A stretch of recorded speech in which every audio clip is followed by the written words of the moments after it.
va, si vous voulez bien passer la parole, pardon, parce que je suis obligé de passer comme ça et que c'est pas très très évident, voilà. On va passer à Lionel.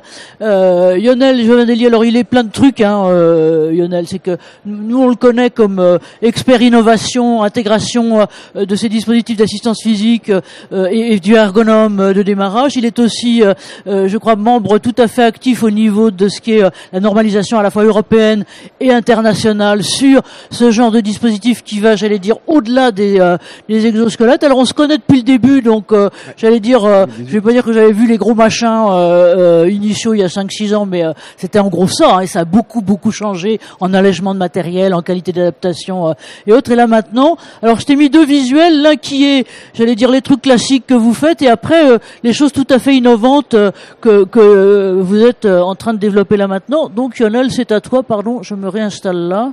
Voilà.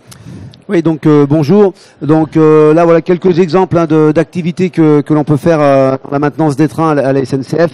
Et donc soit remplacer des sièges, faire un attelage, remplacer des semelles de frein, etc. Donc on a des contraintes qui sont très compliquées en termes de posture, en termes d'effort. Il y a certaines pièces dans des coursives de TGV, ça pèse pratiquement une centaine de kilos, il n'y a pas de place, donc on est obligé de les sortir entre guillemets à la main, et il n'y a vraiment pas de place, donc c'est vraiment compliqué. Et donc on a un peu tout testé comme exosquelette. Pour l'attelage de train, là on a mis 3 exosquelettes. Donc il y a à la fois une ceinture lombaire, à la fois une assistance pour les épaules et à la fois une assistance pour le dos. Donc on a cumulé les 3 justement parce que on a 3 types de contraintes différentes à différents moments.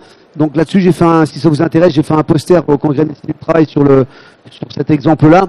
Et en fait, c'est ça qui est important, c'est comment on va passer de la contrainte au besoin d'assistance et donc forcément au choix de la ou des solutions. Moi, je pars du principe que un exosquelette qui fait tout, ça serait le rêve. On a tenté l'exercice il y a quelques années avec le Shiva Exo. Ça n'a pas super bien marché, mais il y a plein de briques technologiques dedans, donc la société a sorti d'autres produits qui sont très intéressants. Mais moi, je suis toujours dans cette logique de dire comment on peut assister les différentes parties du corps. Pourquoi ? Parce que c'est simple, entre guillemets, de concevoir un exosquelette qui globalise certaines parties du corps. Par exemple, un exosquelette de manutention, on a un appui sur les cuisses, un appui au niveau des lombaires, avec un harnais au niveau des épaules.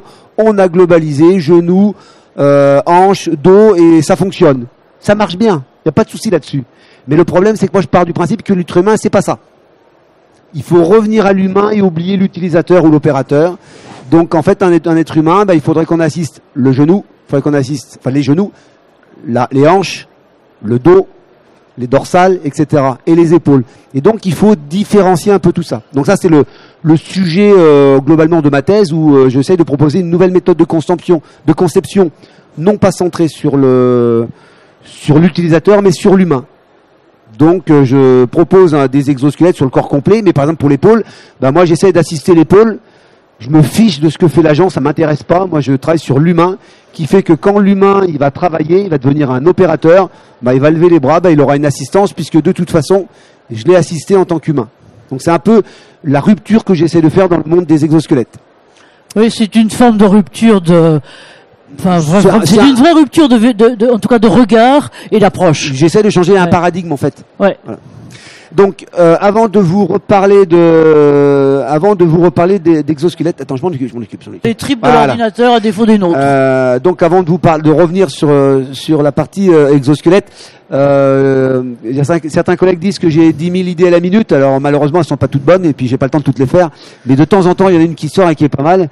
Et j'avais une collègue qui est docteur en traitement automatique du langage. Et un jour, j'ai écouté une de ses présentations et j'ai trouvé ça admirable, parce que moi, avec mes petites connaissances sur des prises de notes dans Excel, je faisais de la reconnaissance de caractères qui me permettait de faire du codage en automatique de certains principes qui étaient respectés ou pas.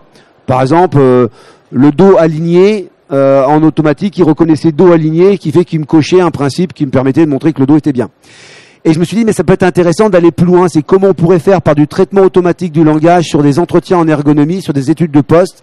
Et on pourrait qualifier les types de questions que l'on pose et qualifier ou catégoriser les types de réponses. Donc par exemple, un exemple, le premier graphique que vous avez en haut ici, c'est une partie d'un entretien. Et on a X% des questions et des réponses qui interrogent l'individu. Est-ce qu'il a mal quelque part, etc., etc. X% des questions qui interrogent la tâche. Qu'est-ce que tu fais? Qu'est-ce que tu aurais dû faire, etc. Pareil pour le matériel, l'environnement et l'organisation. Donc là, je vous ai mis... Tu reprennes ton souffle. Je sais pas si vous voyez l'intérêt de ce côté-là, de tout ce qu'on fait nous tous, et qui est de faire des entretiens, et qui est de pouvoir non seulement faire des synthèses comme on le fait, j'allais dire avec ChatGPT, sans Gemini et les autres, et de temps en temps il y a à dire, mais en plus là de pouvoir, j'allais dire les structurer autour de critères un peu spécifiques. C'est extrêmement riche, extrêmement porteur, en qualitatif pour l'avenir, et c'est pas si fréquent. Des graphiques que j'ai pas mis là, mais par exemple on peut catégoriser les types de questions si on interroge le prescrit du travail ou le réel du travail ou ce que j'appelle l'estimation. Si je te propose cette solution, qu'est-ce que tu penses que ça t'aide? Est-ce que tu penses que ça t'aiderait? Eh ben rien qu'à faire ça, on s'est amusé avec un étudiant. On a fait un entretien avec des agents et on s'est rendu compte que 98% des questions interrogeaient le réel. Donc 2% des questions interrogeaient le prescrit. Est-ce que c'est un problème ou pas? Alors on a essayé de comprendre pourquoi, puis en fait je me suis dit bah non, c'est pas un problème. En fait ce poste je l'ai déjà étudié dans un autre établissement il y a longtemps, donc le prescrit je le connais, je l'ai pas réinterrogé l'agent. Et donc qui veut dire que c'est ce qui est un peu sur la gauche, on s'est dit mais c'est intéressant d'avoir à la fois d'analyser les entretiens, mais aussi les synthèses des analyses des traces, des documents, voire même de donner des documents à manger au système. Et t'as encore une minute pour le slide suivant parce qu'il y en a encore deux. Et de faire ça. Et donc ça permet, bah là, le graphe du milieu, ça permet d'avoir les tours de parole. Donc ce que j'ai entouré, bah c'est des choses, il faut aller creuser un peu plus dedans. Et sur la partie du bas, c'est uniquement sur la partie synthétique. Bon, je l'ai pas mis, mais donc on a un zoom sur chaque composante de la situation de travail. Il va dans le mauvais sens, lui. Je suis d'après, voilà. Et si je reviens sur les exosquelettes... Ah, ça c'est génial, ça aussi. Donc en fait, en bas à gauche, vous avez, j'ai qualifié 111 exosquelettes avec une méthode. J'ai 52 critères, 7 indicateurs. Donc, donc chaque exosquelette a une note qui est en bas.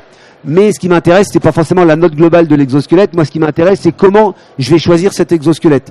Donc, je reprends le tableau qui est en haut. Je choisis la zone du corps où il y a des contraintes. Je choisis le type d'assistance parmi les 9 qui m'intéressent.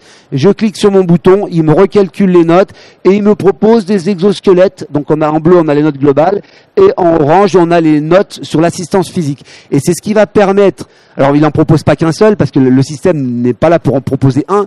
Et le système est dire voilà ce qui existe dans la base de données sur les exosquelettes et qui fait qu'on va pouvoir choisir par rapport à ça. Et ça me permet de recalculer les notes là-bas. Et merci Lionel, on verra tout à l'heure. Voilà, c'est super et on voit bien, oui, que les lignes de fond de demain, c'est les datas, l'objectivité des choses et en même temps l'écoute des personnes. Alors je vais essayer de pas déranger le système et de faire en sorte que ça marche.